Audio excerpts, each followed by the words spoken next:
द्वारका के खोए हुए शहर के बारे में सबसे प्रसिद्ध किंवदंती महाभारत के प्राचीन महाकाव्य में पाई जा सकती है। कहा जाता है कि अटलांटिस की तरह द्वारका भी सुदूर अतीत में किसी समय समुद्र के नीचे डूब गई थी। हालांकि अटलांटिस के विपरीत जिनके अवशेष कभी नहीं खोजे गए हैं, इस प्राचीन साम्राज्य के अवशेष गहराई में पाए जा सकते हैं।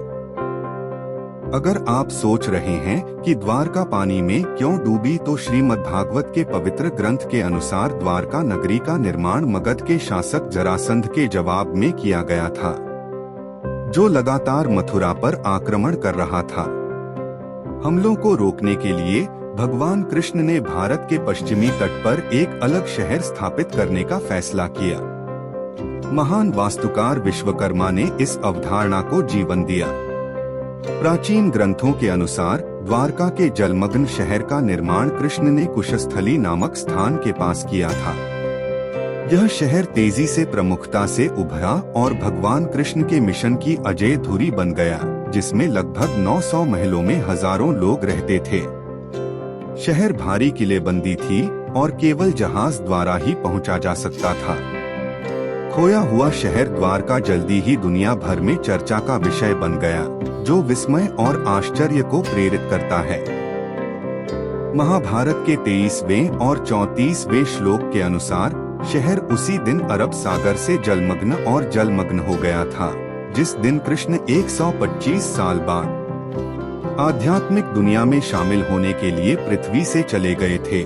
और यह तब है जब कलयुग शुरू हुआ। समुद्र के देवता ने भूमि को पुनः प्राप्त किया, द्वारका के खोए हुए शहर को डुबो दिया, लेकिन भगवान कृष्ण के महल को बख्श दिया। यह भी कहा जाता है कि द्वारका के खोए हुए शहर पर उड़ान मशीन विमान द्वारा हमला किया गया था। प्रारंभिक खुदाई लगभग 100 साल पहले 1930 के दशक में गुजरात के जामनगर जिले में आधुनिक द्वारका से लगभग 30 किलोमीटर उत्तर में स्थित बेट द्वारका द्वीप के आसपास शुरू हुई थी। 1960 के दशक में अधिक खुदाई की गई, लेकिन कोई निश्चित परिणाम प्राप्त नहीं हुआ। 1979 में भारतीय पुरातत्व सर्वेक्षण ने एक और खुदाई की। इस दौरान उत्खनन करने वाले ने दूसरी सहस्राब्दी ईसा पूर्व से मिट्टी के बर्तनों की खोज की। पुरातत्वविदों ने एक इमारत की खोज की जो एक गढ़ वाली नींव प्रतीत होती थी। इससे पता चलता है कि प्राचीन शहर की दीवारें 1983 और 1990 के बीच नदी के किनारे बनाई गई होंगी।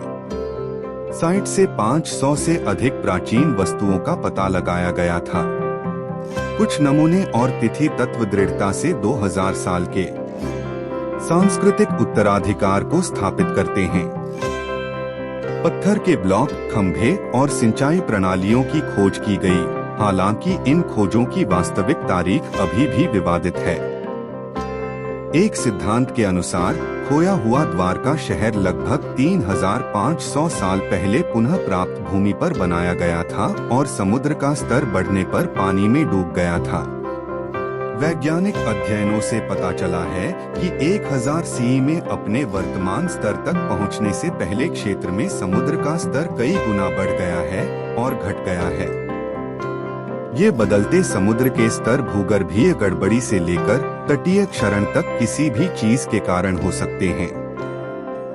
द्वारका पानी के नीचे पुरातत्व के दौरान इस स्थान पर बड़ी संख्या में लंगर खोजे गए थे।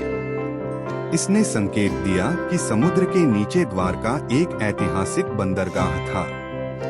इतिहास बताता है कि इसने 15वीं से 18वीं शताब्दी तक भारतीय और अरबी क्षेत्रों के बीच व्यापारिक संपर्कों में भूमिका निभाई होगी और बंदरगाह क्षेत्र का उपयोग पहले जहाजों को लंगर डालने के लिए किया जाता था।